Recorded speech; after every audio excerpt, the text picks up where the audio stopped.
still considered by many to be one of the best battle royale games out there, is Apex Legends really dying? First released the 4th of February 2019, Apex Legends' unexpected launch took the gaming community by storm. Set in the Titanfall universe, this free-to-play battle royale developed by Respawn Entertainment amassed 25 million players by the end of its first week and 50 million players by the end of its first month. Building on from genre successors such as PUBG and Fortnite, Apex Legends offered something new and fresh to the scene.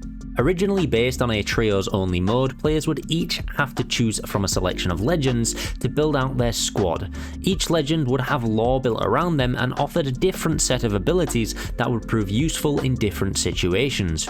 Whether you prefer to play more defensive, provide recon for your team, or be the aggressor of the group, each squad can only pick one of each legend, so finding the best combination is essential. However, Apex's main draw for many players, and still to this day, is most notably its smooth, fast-paced gameplay, looting system, and movement mechanics. Despite the many issues of overpowered weapons and legends that definitely needed some balancing, players quickly found ways to get the upper hand during gunfights with movement techniques such as bunny hopping and wall bouncers. However, the understanding of movement mechanics and the want of finding new movement tech soon became apparent. The smooth movement of Apex could be considered to be the main attraction to the game. However, it would come to create a high skill floor and most notably a large skill gap within the player base. The first few seasons for Apex were looking good. Despite filler Battle Pass cosmetics, which let's be honest most games have anyway, Respawn had made map changes, introduced a new ranked mode, and seemed pretty on top of game balancing. By Season 3, which was only 7 months after its launch, a whole new map was introduced, one that quickly became the favourite and still is for ranked play. World's Edge brought something so unique to the game. It brought more verticality, new ways to travel around the map, loot vaults, and with it tons of new events such as Shadow Royale, Winter Express, and a huge favourite, Dummy's Big Day. Despite the atrocity of the Season 3 charge rifle, this season was loved by many. There was a ton of legend changes, the introduction of the firing range and the level cap increase. However, ranked was changed and we saw a broken system that allowed thousands of players to glitch their way to Apex Predator, making Season 3's Predator badge a steaming pile of shit. But for a lot of people, this was an incredible season and some fantastic momentum for Apex. The next few seasons made some interesting meta changes to say the least. There was testing with the introduction of Evo shields, a lower time to kill, which definitely did not go down well, the introduction of mobile respawn beacons, extra lore and PvE for the first time through comic books. However, Respawn did introduce some of the most sought after cosmetics in the battle passes, the notorious flatline skin being one of them. It was also during Season 4 when Warzone first released, however there's no real indication how this impacted the game's player count. I do know that a lot of my friends jumped ship and made the switch to Warzone. This could be for many reasons, but I feel Warzone offered something different, once more with a lower skill floor. Skipping ahead to Season 7, this is where things begin to get interesting. At the start of Season 7, Apex Legends was finally added to Steam, which gives us some insight into the player numbers. Once more, I feel like it brought a lot of life and momentum back into Apex. Now, despite Horizon being added into the game with the most ridiculous overpowered state possible, we also saw the introduction of Olympus. For non-ranked players, Olympus is another favourite, a nice easy map to traverse, lots of hot drops, and you're not searching the whole game, just looking for a few kills. Funnily enough, competitive players hated it as it caused more issues with third parties. Everything had been fleshed out over the past few seasons, the meta had fully evolved into Gibraltar, Bloodhound, Wraith and Horizon, and at this point, the joy of playing was back. It was like Season 3 all over again with some huge momentum in the game. The Battle Pass skins were also pretty decent, with the reactive R99 skin as tier 100. However, we did see Winter Express for a second time, and it did leave people feeling a little unhappy. It was Season 8 onwards where things began to take a turn. Season 8's launch was rather underwhelming. Queues didn't really add anything to the game, and 3030 was no match for the current G7 or Wingman. Ranked was an absolute shit show with the evolution of the Revenant Octane meta that had everyone in tiers, and pros and casuals very much hated Kings Canyon Ranked for the amount of third parties. Not only Revtane, but it was around Season 8 we began to see the Spitfire meta take place as well, which I'm sorry for reminding you if you experienced that firsthand. There were a few LTMs as the game needed something quite new. These involved the Ring, Fury and Locked and Loaded modes. Little did we know these would be the last real LTMs players would see for a while. The season was plagued with bugs, server issues, and I think it was around this time audio issues began. With no real communication from the devs on fixes, updates, nerfs or meta changes, and people were beginning to get frustrated. There was a few nice Battle Pass skins, but everything seemed to be declining in quality since the earlier seasons. Maybe it was so more people would buy store skins, recolors, or packs to try and get their heirlooms. The Season 9 launch was pretty poor, with huge server outages on release. We were introduced to arenas, which to say the least flopped pretty hard. The matchmaking was horrendous and it got stale quite fast, with no ranked mode on launch. I think people treated it more as a warm-up routine than anything else. I think it was around this time people started noticing the SBMM more, being put with the top rank masters and preds flexing 4k damage badges and 20 bombs while they were still in gold or platinum.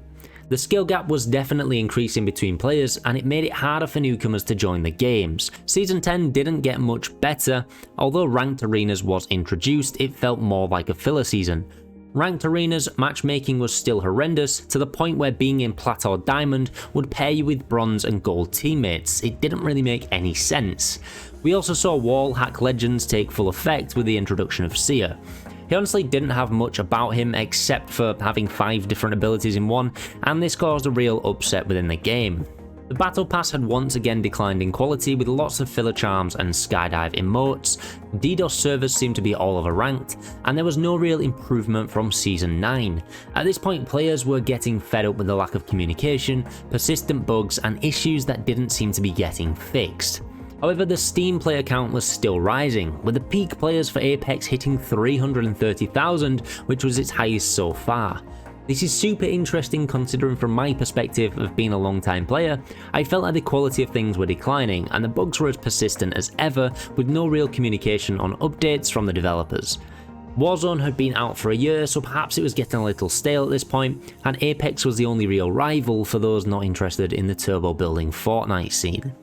Although Season 11 brought with it a super smooth launch and a fresh new map, it wasn't enough for Steam to beat its previous record high player count. Stormpoint offered a great large map for ranked with minimal third parties, but was considered too boring for many public matches. This caused many players to simply turn off the game whenever Stormpoint was in rotation. Once more, the Battle Pass was considered a letdown with a severe decline in quality of the skins, making people question if it was even worth purchasing. People were still fed up with the SBMM, and it seemed audio issues were still plaguing the servers years later, with some players having no audio or footsteps on enemies nearby. It felt like Respawn were neglecting the game, with issues that had now been around for seasons. There was still a lack of LTMs, which we'd not seen since Season 8, and aside from ranked and even with a new map, things were looking bleak. For me, there was nothing hugely notable over the next few seasons.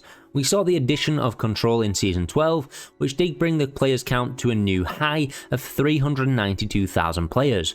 A lot of people love Control, however it wasn't made permanent just yet. It was simply a tester phase, but it did offer a whole new experience and brought some good interest back to the game.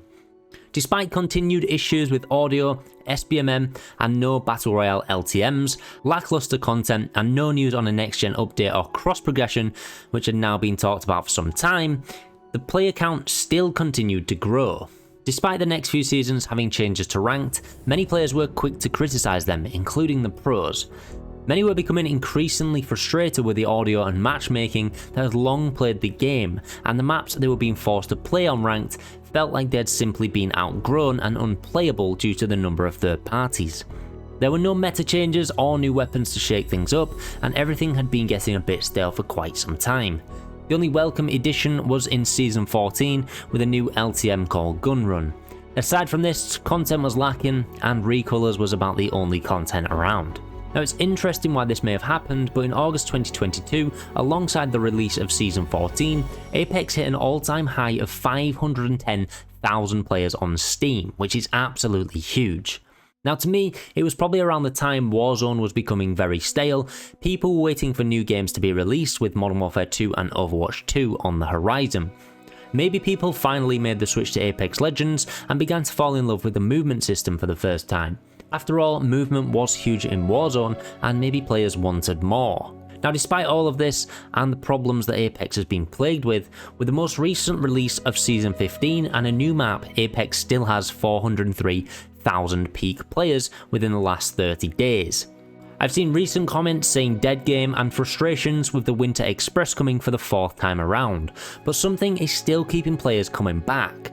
Many people put this down to Apex's fast-paced gameplay and movement system that is simply unrivaled by any other game. And despite some top creators trying Warzone 2 and Overwatch 2, they've found themselves coming back to Apex once more. It has many issues, but to say almost 4 years after its release this game is still thriving would come as a surprise to anyone, especially with how recent seasons felt for long-time players. While many long-term players may have jumped ship and moved on, myself included, I feel Apex is still just thriving as much as ever. For a game to still be so popular 4 years after release, it must have something special about it. Even while making this video, I felt a sudden urge to hop back on and get involved in that fast-paced playstyle once more. If the devs would make some positive changes, Apex could be around for quite some time. I feel they just need to have a more consistent communication and offer something new for the older players.